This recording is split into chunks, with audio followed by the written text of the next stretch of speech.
Hello जी, जय माता दी। I hope कि सब लोग बहुत अच्छे होंगे। सबको हैप्पी नवरात्रि।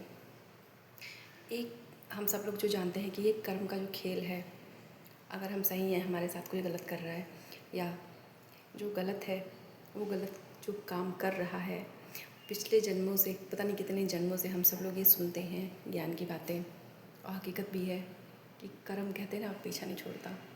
लेकिन सोचने समझने के लिए शक्ति तो भगवान ने हमें दी हुई है। अगर हम चाहें तो अब तो हमें मानव का शरीर मिला है, अब तो हमें सोचने समझने की शक्ति है।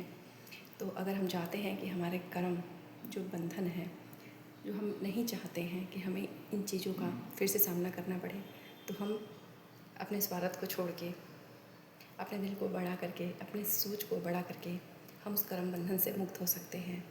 ये हम सबको आज़ादी है। लेकिन कुछ लोग स्वार्थ के वशीभूत होकर इन्हीं चक्करों में फंसे रहते हैं।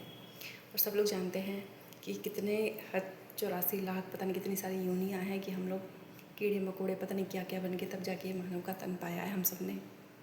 लेकिन स्वार्थ में अंधे होके आदमी सोचता है कि बस अब ये शरीर ऐसी ही रहेगी, जबकि हम सब देख रहे हैं दुनिया में क्या हो रहा है, कितनी दुर्गति होती है इंसान की। जवानी हमेशा के लिए नहीं रहती, हर चीज़ का अंत होता है। कहते हैं ना, एक बिल्डिंग भी कितनी भी अच्छी हमने बना ली, कितना भी खर्चा कर लिया, 50 साल बाद हम सब देखते हैं कि वो खंडहर बन जाता है, उसको रिपेयरिंग की ज़रूरत होती है। बट हमें तो रिपेयरिंग का भी मौका नहीं मिलता। शरीर बूढ़ी होती है, इंसान ख़त्म हो जाता है, लेकिन उसके साथ उसका कर्म बंधन बंध गया। तो जो भी चाहे वो अपने जीवन को आगे के लिए आसान बना सकता है। किसी के करने पे मत जाइए। ये सोचिए वो अपना कर्म फिर बना रहा है, फिर से वो फंसेगा, उसको भुगतना पड़ेगा।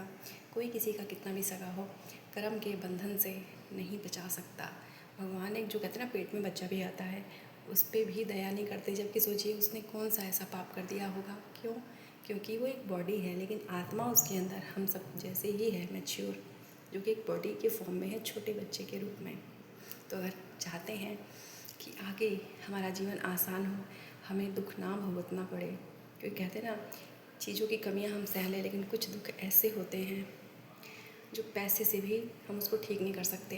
कुछ चीज़ें भगवान ने अपने हाथ में रखी हुई हैं, वो हमें सजा नहीं देते, वो सिर्फ हमारे कर्मों को चेक करके हमने जो भी किया है उसका हमें परिणाम देते हैं।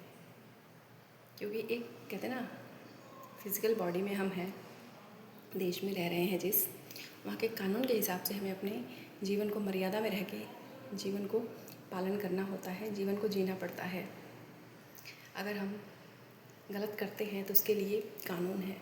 ठीक इसी प्रकार भगवान के यहाँ पे भी कानून है, इस आत्मा ने जो भी कर्म किया है। लेकिन अब हम सबकी सोच ये होती है, जब तक कोई चीज़ दिखती नहीं है उसको हम मानते नहीं हैं, और परिणाम तो अंत में आता ही है, तब तक बहुत देर हो गई रहती है।